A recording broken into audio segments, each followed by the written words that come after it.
9. Yang pertama, legacy maksudnya kita nak tinggalkan something yang bukan sedikit, bukan hutang. Kita nak tinggalkan apa?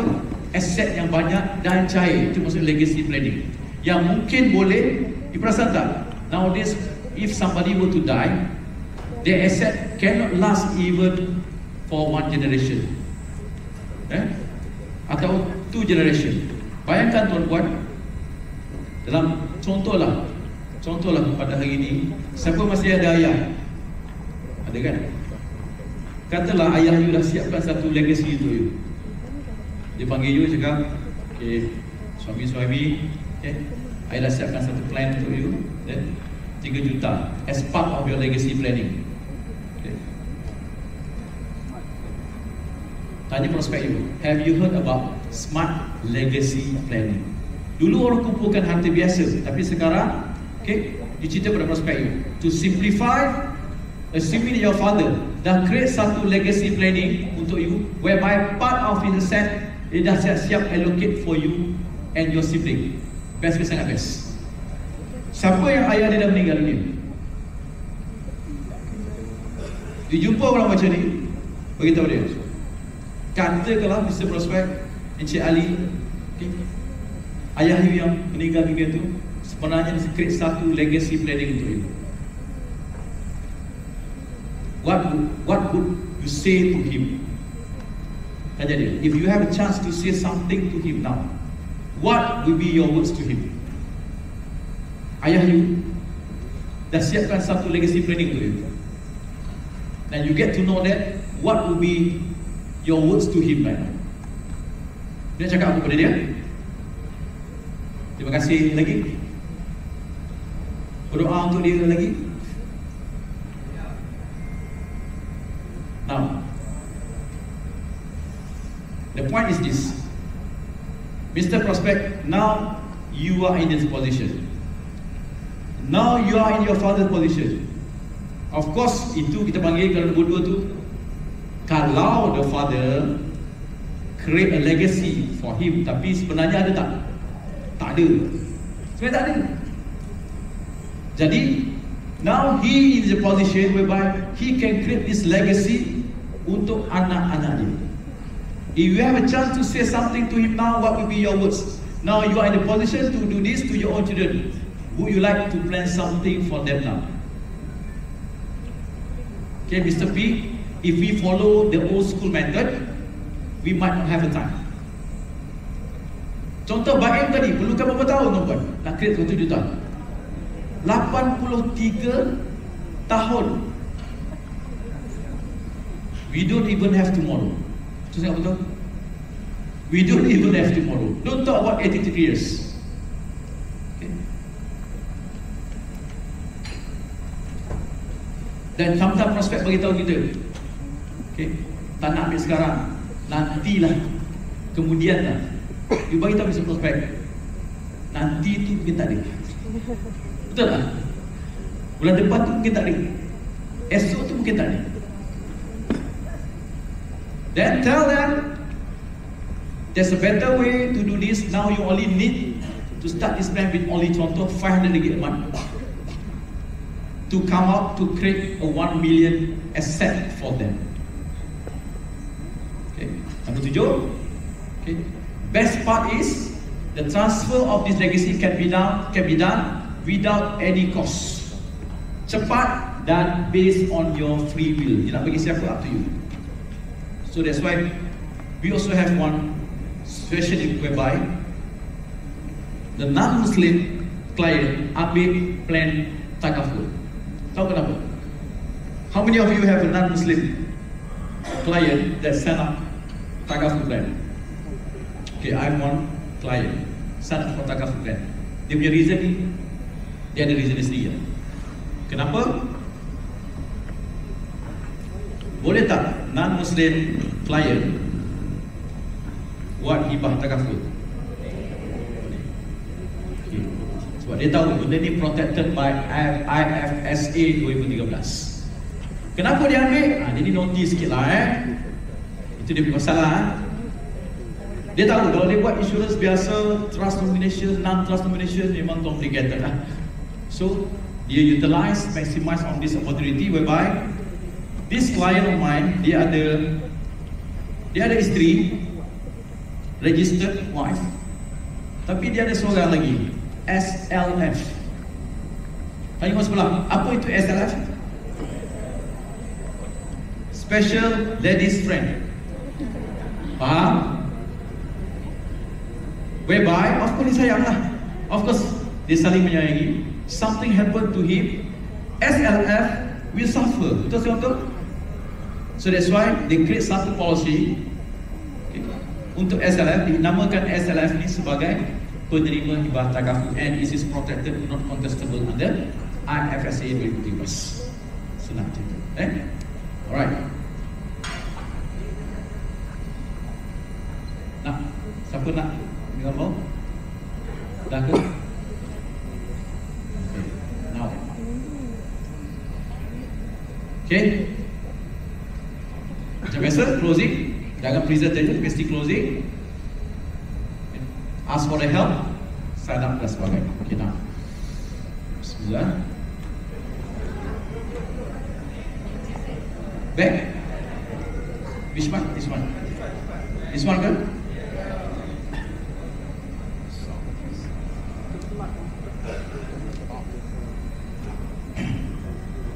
Saya akan buat tajuk closing nanti, tapi bukan hari ini, another session. But dalam closing, always bagi option pada prospek.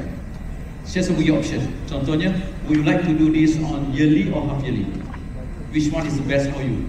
Followed by statement, which one is the best for you? So, Mr. Prospect, would you like to do this by credit card or debit card? Which one is the best for you? Always followed by that. Sebab, by right, you concern or not whether dia guna debit card atau credit card? Concern, right? So long you close the case kan? Yearly, half yearly kan? Jangan buka monthly, buka yearly, half yearly, tak boleh baru pergi monthly. Dan, okay, now I would like to talk about the comparison. So why actually our prospect must consider takaful as part of the legacy planning? Let's talk about the costing. We know that, okay, ada orang tinggalkan legacy, properties as legacy. Ada orang tinggalkan other instrument, contoh ASB, unit trust dan sebagainya. Memang tak salah, kan? We don't have the right to stop them, okay, untuk melabur dalam property dan sebagainya. But why they have to put more in takaful? Simply because first, costing. Property memerlukan large capital atau huge capital to sell. Sama juga dengan other instrument. But through warisan gold, contoh, memerlukan mungkin 200, 300 ringgit, 500 ringgit to set up a 1 million legacy. Nombor dua, distribution upon death. Properties may face some problem, contohnya dispute, contest dan juga delay, which is I explained early on. Sama juga other instruments, delay, dispute, contest. But for hibah takaful or through warisan, kalau you buat proper penamaan, we don't face any kind of problem. Simple, kan? Yang seterusnya maintenance management. Property ada maintenance, ada management. Okay. Kalau instrument lain, which is investment, you have to deal with the market volatility. But as for takaful, we don't have that. Okay. Third one, value. Property dia fluctuate. Adakah property akan naik je? Naik ke naik turun? So make sure kalau prospek nak mati masa market tengah naik. Faham saya faham? Okay, mati masa unit trust dia tengah perform. Jangan mati semasa unit trust tengah megang. Boleh? Okay. Liabilities. Okay. Other asset, liability dulu, baru waris. Sama dengan other instrument. Tetapi when it comes to takaful, mana dulu? Waris dulu ke liability dulu? Waris dulu. Okay, control and flexibility. Of course, in hibah takaful we have a control, nominate siapa, dan dalam plan kita, through warisan atau other plan, kita boleh buat partial withdrawal. Property boleh buat partial withdrawal. Hari ni saya nak jual bahagian tangga dulu sebab tak ada duit. Boleh? Mana boleh? Kan? Kalau hibah taraful atau pilihan taraful boleh tak? Kalau terdesak sangat nak pakai duit lah, maka boleh tak kita buat partial withdrawal? Are you allowed to do that? Yes. Okay. Alright. So at the end of the day, cerita, prospek dah mengangguk-angguk, dah seronok, dah suka dengan cerita you. Then towards the closing, bridging dia, tanya dia, so Mr. Prospect, are you serious in creating a legacy for your family? Tanya dia begitu. Are you serious in creating a legacy for your family? Itu kita tanya. So nanti dia dengar je. So juga balik cerita kan, ataupun you perunding takaful wanita, comel tu tengok you. Suka aku, dia cerita tak, aku tak boleh tak apa, dia tengok je. Kan? Betul tak? So kita nak close the deal. Ask them, so Mr. Prospect, are you serious in having legacy for your family? Okay, alright. Right, now untuk memahamkan you tentang this concept, this needs, I will show you tip lampu. Tak ada, okay, it's okay. Kita boleh buat dia nomor. Okay, so I will show you short video clip berkenaan dengan kita panggil pentingnya kita takaful dalam kehidupan kita. Okay. Ada subtitle, don't worry. Okay. Tuan-puan dah bersedia? Dah? Okay, alright. Bismillah.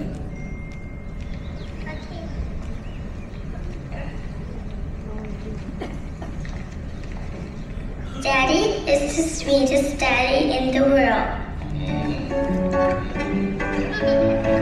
Daddy is the most handsome, the smartest,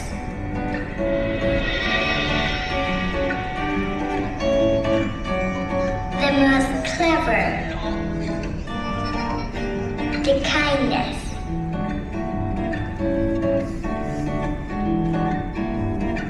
He is my Superman. Daddy wants me to do well at school. Daddy is just great, but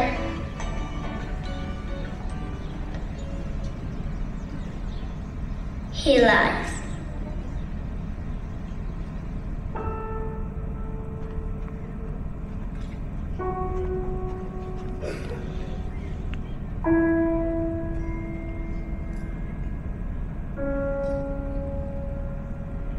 He lies about having a job.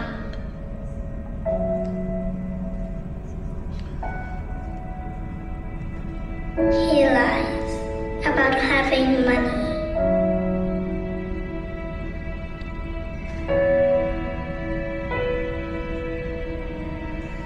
He lies that he's not tired.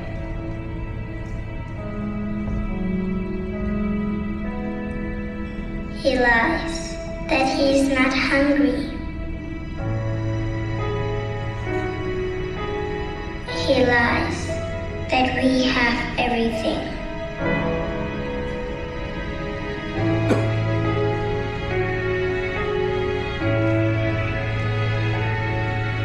He lies about his happiness.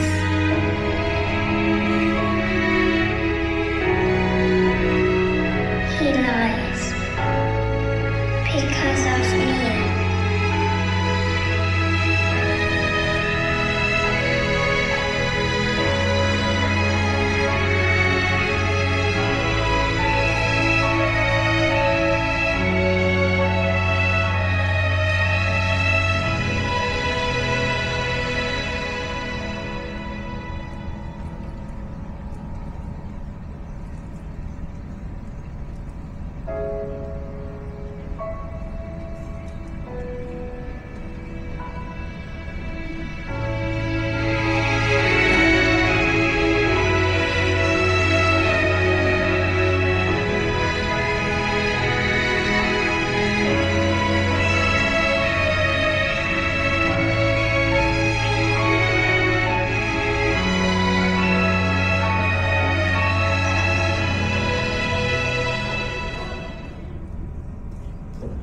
Okay.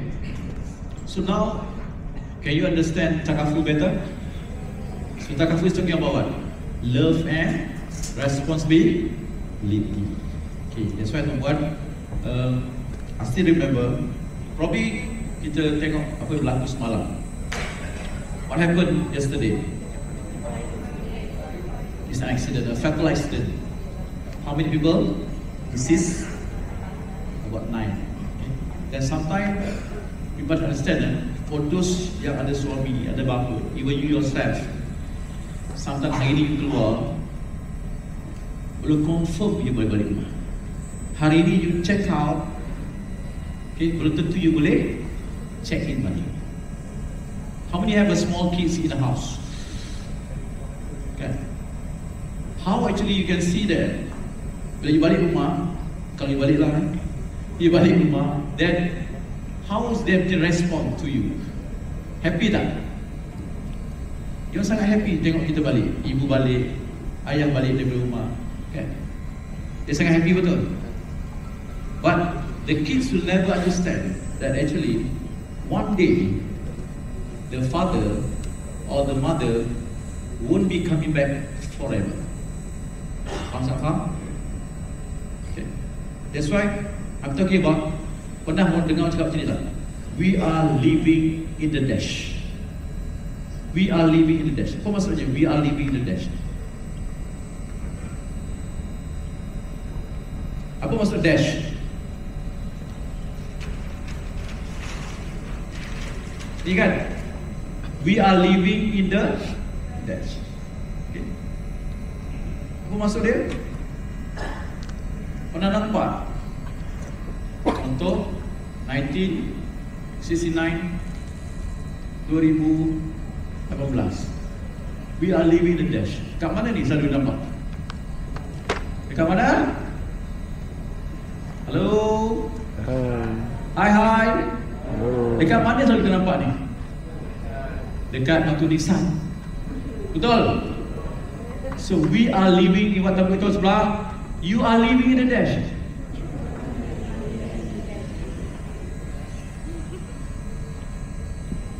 So this line we call it what?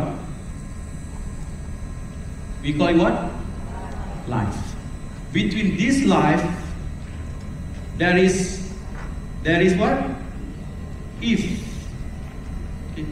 My job as takaful consultant is to help you to deal with the if. To deal with what? If. If what? If berlaku premature death. If berlaku accident, if you strike by any illness, that's my job. So you have to have a belief in that. I remember there's masa tahun ketiga, baru lagi, one of among my client, to be frank, 7 times jumpa dia, convince sebab financially dia tak begitu ada banyak duit. So ada kerja technician. Satu hari dia balik kerja dekat area Damansara, Jalan Duta, hit and run. Dia kena jalan jatuh, dia naik motosikal jatuh. Yeah. Then of course we thought that it's a minor accident.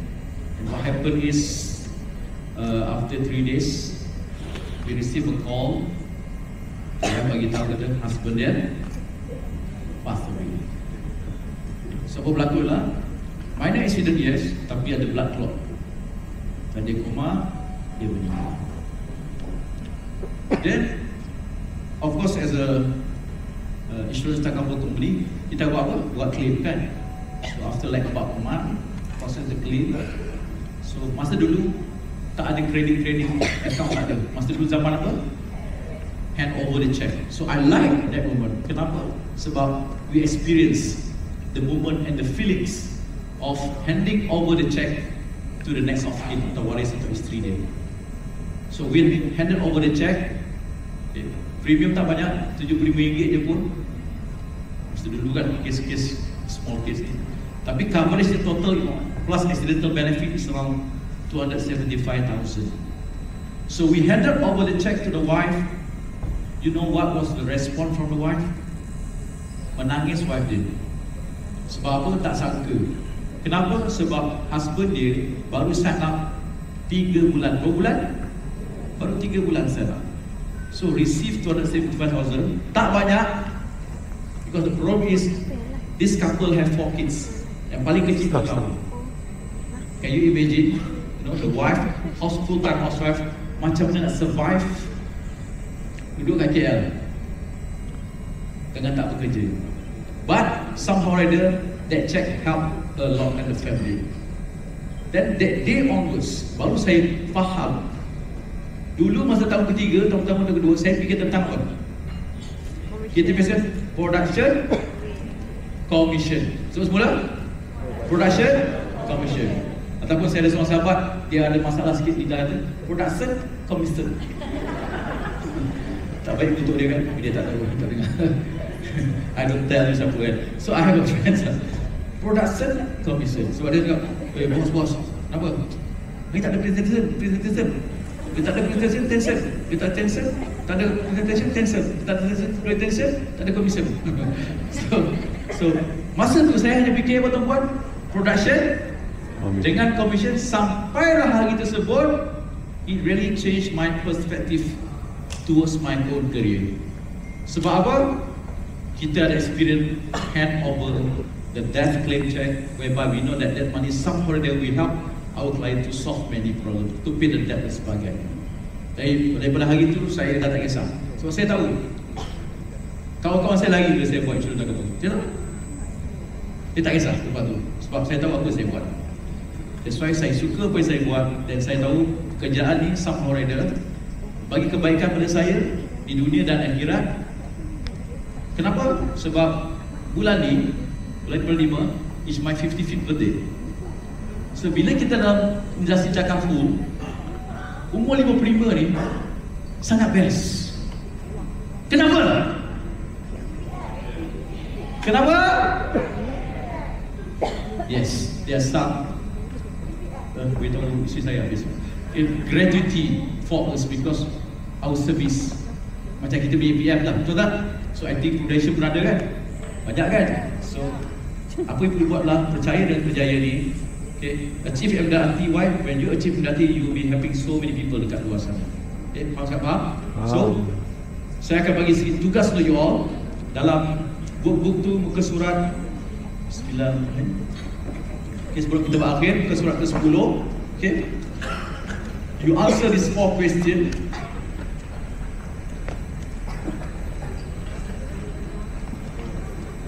Nampak? Okay, setiap soalan ada 3 jawapan. Yang pertama, jawab apa yang akan berlaku pada you jika you berjaya. There's no right or wrong. Semua jawapan diterima. Siapa yang akan turut bangga jika anda berjaya? Yang ketiga, apa yang akan berlaku jika saya gagal? Yang keempat, siapa yang turut terkesan jika saya gagal? I give you 2 minutes. Apa yang terbetik di hati itu dah tulis. Saya beri banyak-banyak. 2 minit. Mulakan sekarang.